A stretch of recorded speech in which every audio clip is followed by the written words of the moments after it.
اعوذ باللہ من الشیطان الرجیم بسم اللہ الرحمن الرحیم فبأي آلاء ربكما تكذبان مرج البحرين يلتقيان بينهما برزخ لا يبغيان فبأي آلاء ربكما تكذبان يخرج منهما اللؤلؤ والمرجان فبأي آلاء ربكما تكذبان صدق اللہ العلی العظیم۔ السلام علیکم۔ ہمارا سلسلہ گفتگو سورہ رحمان کی تفسیر کے حوالے سے مسلسل اس بات پر گفتگو کی جا رہی ہے کہ سورہ رحمان جو نعمات کا سورہ ہے اور اس میں جو عظیم اور بڑی نعمات ہیں ان کا ذکر پہلے کیا گیا ہے، اور اسی سلسلے کے ساتھ گفتگو آگے بڑھ رہی ہے۔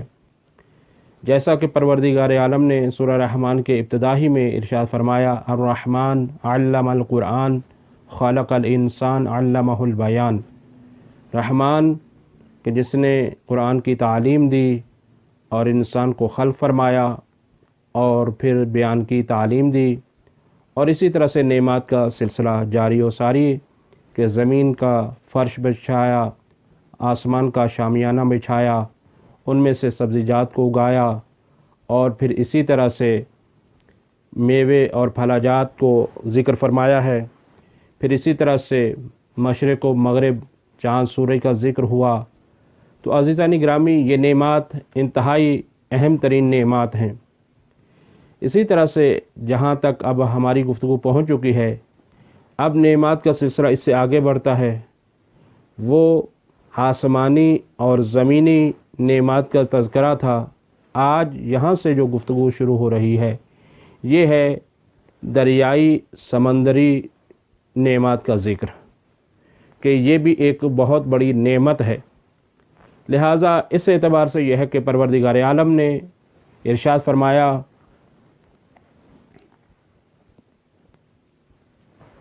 مرج البحرین یلتقیان، ماراجا اس کا معنی کیا ہے؟ اس کے مختلف معنی ذکر کیے گئے ہیں، اور پیچھے ہم اس آیت کے متعلق بھی ہم جب گفتگو کر رہے تھے تو ہم نے ذکر کیا تھا، اور وہاں پر ہم نے اس کو بیان کیا تھا کہ خلق الجان من مارج من نار، مارج اس کا مادہ بھی اصل ماراجا ہے، اور یہاں پر بھی ماراجا لفظ استعمال ہو رہا ہے، مرج البحرین یلتقیان۔ تو اس کا معنی کیا ہے؟ وہاں پر معنی کیا تھا، اس کا معنی ہے شعلہ، آگ کا جیسے شعلہ ہوتا ہے، بھڑکتا ہوا شعلہ، کہ جس کے اندر مختلف رنگ پائے جاتے ہیں، اضطراب پایا جاتا ہے، تو اس کو مارج کہا جاتا ہے۔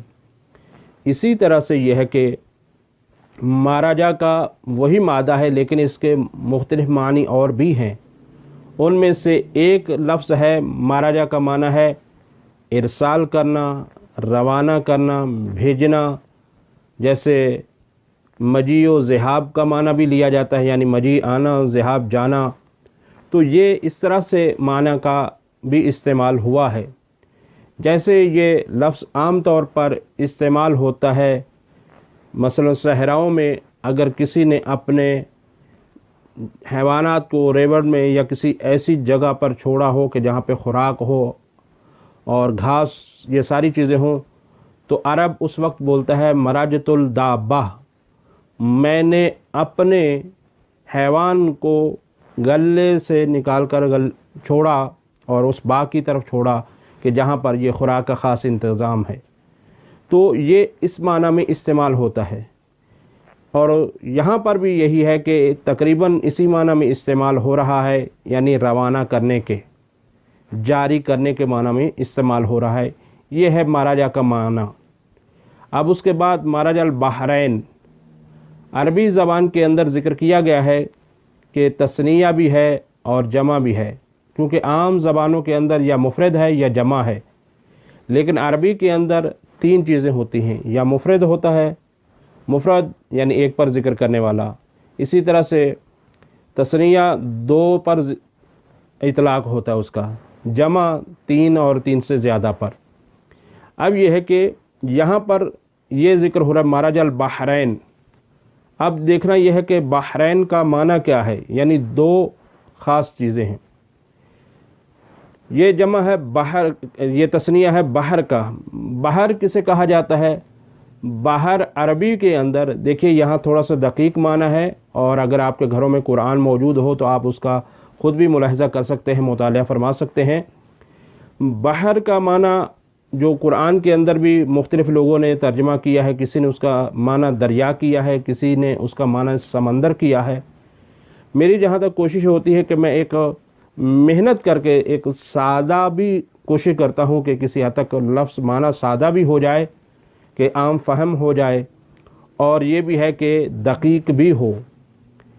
اب جو اس کا دقیق معنی ہے وہ نہ اس کا معنی ہے سمندر، نہ اس کا معنی ہے دریا، بلکہ اس کا دقیق معنی یہ ہے کہ پانی کی خاص زیادہ مقدار کا کسی جگہ پر ہونا۔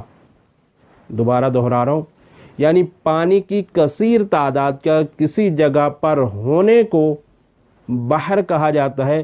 اور اس کے ساتھ بعض لغات والوں نے 2 چیزیں اس کی شرط لگائی ہیں، ایک اس کے اندر عمق ہو یعنی گہرائی ہو، اور ایک اس کے اندر توسیع ہو یعنی باؤنڈری لائن جسے کہا جائے، یعنی اس کی بحر کی لائنیں جو ہیں وہ بڑی ہوں، تو یہ ہے بحر کہلاتا ہے۔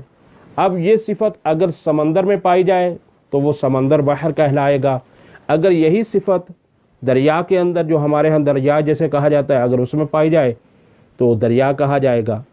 اب اس میں خاص محدود کر دینا، مثلا سمندر ہے تو پھر وہ صرف سمندر کے معنی میں استعمال ہوگا، بعض کہیں کہ دریا ہے تو فقط دریا کے معنی میں نہیں۔ اب ہم نے یہ سمجھ لیا ہے کہ بحر کہتے کسے ہیں؟ بحر کہتے ہیں کثیر تعداد میں کسی جگہ پانی کا ہونا 2 شرطوں کے ساتھ، ایک اس کے اندر گہرائی ہو اور ایک اس کی وسعت زیادہ ہو، تو اس کو کہا جائے گا بحر۔ اب یہی لفظ استعمال جب ہوتا ہے تو اس کے تثنیہ بحرین بھی آیا ہے، اور یہ عربی قواعد کے بہرحال وجہ ہے کہ بحرین استعمال ہوا ہے یا بحران استعمال ہوگا۔ تو اسی طرح سے یہ ہے کہ جب اس کی جمع بنتی ہے تو وہ بحار بنتی ہے، بحار، اور اسی طرح سے بحور، یہ اس کی جمعیں ہیں۔ اور اسی طرح سے آپ نے کتاب کا نام بھی سنا ہوگا بحار الانوار، یعنی کیا ہے کہ بحار جمع ہے بحر کی، اور پھر انوار جمع ہے نور کی، یعنی نوروں کے، اب سمندر کہیے یا دریا کہیے، یہ اس کتاب کا معنی بن جائے گا۔ تو عزیزان گرامی یہ ہے بحر کا معنی واضح ہو گیا۔ اب اس کے بعد کے الفاظ کو دیکھا جائے کہ کیا لفظ استعمال ہوئے ہیں۔ مرج البحرین یلتقیان، یلتقیان کا مطلب یہ ہے کہ یہاں پر بھی یہ تثنیہ کا صیغہ استعمال ہوا ہے اور مضارع ہے، اور یہ مضارع بتا رہا ہے کہ وہ ملاقات کر رہے ہیں، یعنی حال میں اور استقبال میں، اور کرتے رہیں گے، یہ ہے اس کا معنی۔ مرج البحرین یلتقیان، یہ دونوں دریا جو بحرین، یہ دونوں دریا جب یہ ملاقات کرتے ہیں، لقاء کا معنی ہوتا ہے روبرو ہونا، سامنے ہونا۔ اس کے کئی اور دقیق معنی بھی ہیں، میں اس کے حد تک نہیں جانا چاہتا، عام فہم کی وجہ سے کوشش کر رہا ہوں کہ جتنا سادہ ہو سکے اس کو بیان کروں۔ تو عزیزان محترم، اس کا معنی یعنی روبرو ہونا، ملاقات کرنا جسے ہم کہتے ہیں، وہ بھی اسی لفظ سے ہی نکلا ہے۔ تو کسی کے سامنے ہونا، کسی کے ساتھ مل جانا، یہ مختلف اس کے معنی ہے۔ تو اللہ تعالیٰ ارشاد فرما رہا ہے مرج البحرین کہ رحمان نے بحرین کو، 2 دریاؤں کو، 2 سمندروں کو جاری کیا، یلتقیان وہ ملاقات کرتے ہیں۔ اب اس کے بعد بینہما برزخ، بینہما ان دونوں دریاؤں کے درمیان، برزخ برزخ ہے۔ دیکھیے ہم نے برزخ کا معنی سنا ہوگا، اہل علم حضرات سمجھتے ہیں کہ ایک موت کہلاتی ہے اور ایک قیامت کہلاتی ہے، لیکن عام طور پر یہ کہا جاتا ہے کہ یہ موت اور قبر کے اندر جو وقت رہنا ہے، یعنی جب مرا اور قبر میں گیا یا جس طرح سے بھی، بہرحال مرنے کے بعد سے وقت لے کر یہ ہے کہ قیامت آنے تک اس زمانے کو برزخ کہا جاتا ہے۔ یہ ہے ایک خاص طور پر اعتقاداتی اصطلاح کے اندر استعمال ہوتا ہے، لیکن اصل برزخ کا معنی کیا ہے؟ اصل برزخ کا معنی ہے حائل، رکاوٹ، یہ ہے اس برزخ کا معنی۔ اور کیونکہ اس برزخ کو بھی جو قیامت کے مقابلے میں استعمال ہوتے ہیں، کیونکہ برزخ یہ قیامت کے پہلے ہے، لہٰذا اس کو یوں کہا جاتا ہے کہ یہ برزخ ہے، یعنی حائل ہے قیامت اور اس موت کے درمیان، تو اس کو برزخ اس وجہ سے کہا جاتا ہے۔ اور برزخ کا معنی جو ہے آپ کی خدمت میں عرض کیا گیا کہ یہ کیا ہے؟ حائل، رکاوٹ، کسی شے کا آ جانا، پردہ بھی آپ سادہ زبان میں کہہ سکتے ہیں، رکاوٹ بھی عرض کیا ہے کہ کہہ سکتے ہیں۔ تو یہ ہے کہ یہ ہے برزخ کا معنی۔ اب یہ اس کے بعد برزخ اللہ یبغیان، لا یبغیان، یعنی یہاں پر یہ ہے کہ یہ بھی تثنیہ ہی کا وہی صیغہ ہے کہ یہ بغاوت نہیں کرتے۔ باغا وا اور باغا یا یہ تقریباً اصلی مادہ ہیں، اور یہ ہے کہ اس کا معنی ہوتا ہے تجاوز کرنا، اپنی حد سے بڑھ جانا۔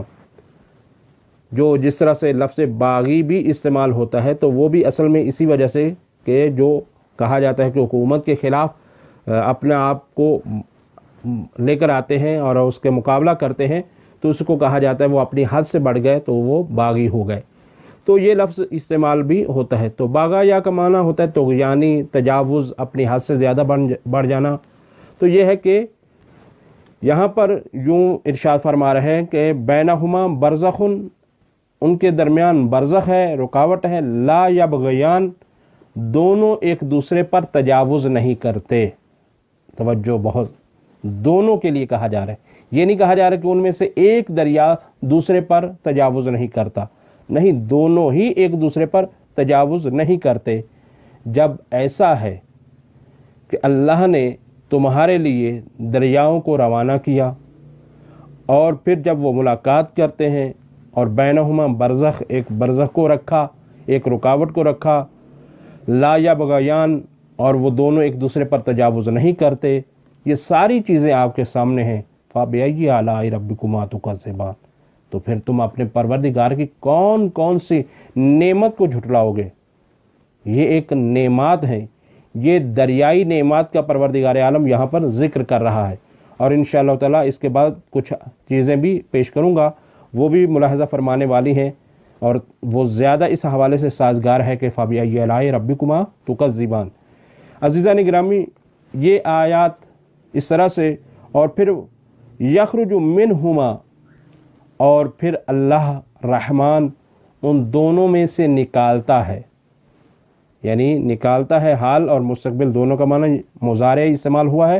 یخرج منہما، رحمان نے ان دونوں میں سے نکالا ہے یا نکالتا ہے، لؤلؤ والمرجان، لؤلؤ استعمال ہوا ہے، والمرجان۔ اب دونوں کا معنی کیا ہے؟ دیکھیے آج تھوڑی سی لغات سخت ہیں اور بہت ساری چیزوں کو ہم نے اپنی زبان میں سنا ہوتا ہے، لیکن اس کے گہرائی کے دقیق معنی کو ہم نہیں سمجھتے۔ لؤلؤ کا معنی بھی اس حوالے سے یوں بیان کیا گیا ہے کہ یہ اصل میں لالا بھی ہے، لالا بھی استعمال ہوتا ہے، لؤلؤ بھی استعمال ہوتا ہے، اور یہ جمع ہے کس کی؟ لؤلؤ۔ یہ اب کیا ہے کہ لفظ کا تلفظ کرنا تھوڑا سا زیادہ سخت ہے، اور پھر اس کو سمجھنا سمجھانا زیادہ مشکل ہو جاتا ہے، یہ انتہائی سنگین اور ثقیل الفاظ ہیں۔ تو بہرحال یہ ہے کہ میں اس گہرائی میں بھی زیادہ نہیں جانا چاہتا۔ یہ لؤلؤ یہ جمع ہے۔ اب یہ ہے کہ اسے کسے کہا جاتا ہے لؤلؤ؟ یہ ہے کہ دریا کے اندر یا سمندر کے اندر یہ دو پانیوں کا ایک خاص سلسلہ ہے۔ پانی کے اندر آپ نے سنا ہوگا کہ سیپ ہوتی ہے، اور آپ نے دیکھا بھی ہوگا، سیپ ایک خاص قسم کی چیز ہوتی ہے، وہ دریا میں یا سمندر میں ہوتی ہے، اور پھر جب بارش برستی ہے اور بارش کے قطرے گرتے ہیں، یہ سیپ اپنی جگہ سے